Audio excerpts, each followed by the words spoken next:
সুপ্রিয় দর্শক, আসসালামু আলাইকুম। Welcome back to my channel. আজ শেয়ার করছি ঝটপট একটি রেসিপি, পপকর্ন বানানোর রেসিপি। তো চলুন মূল রেসিপিটি শুরু করা যাক। কিন্তু তার আগে যারা আমার চ্যানেলটি এখনও সাবস্ক্রাইব করেননি, এরকম আরও নতুন নতুন রেসিপি পেতে আমার চ্যানেলটি সাবস্ক্রাইব করে পাশে থাকার বেল বাটনটি অন করে দিন, পরবর্তী ভিডিওর নোটিফিকেশন সবার আগে পাওয়ার জন্য। পপকর্ন তৈরি করার জন্য প্রথমে এখানে লাগছে ভুট্টার দানা, আর এই ভুট্টার দানা দিয়ে কিন্তু পপকর্নটা হবে।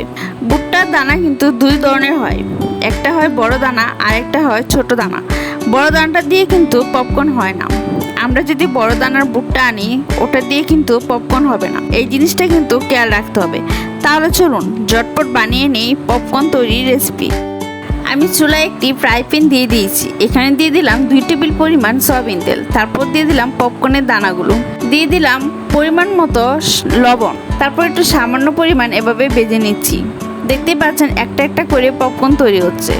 ছিটে যাওয়ার ভয়েতে আমি এখানে ঢাকনাটা দিয়ে ডেকে দিচ্ছি।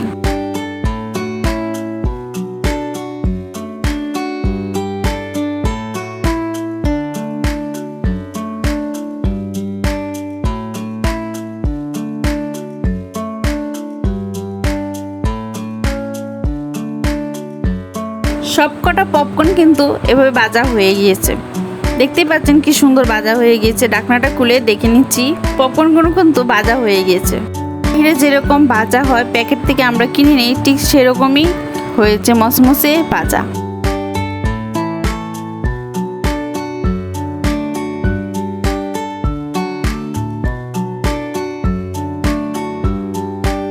আপনাদের সাথে পপকর্ন ভাজার রেসিপিটি শেয়ার করেছি।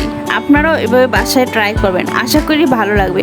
আজ এই পর্যন্তই। পরবর্তীতে নতুন কোনো রেসিপি নিয়ে আসবো। সেই পর্যন্ত সবাই ভালো থাকুন, সুস্থ থাকুন। আল্লাহ হাফেজ।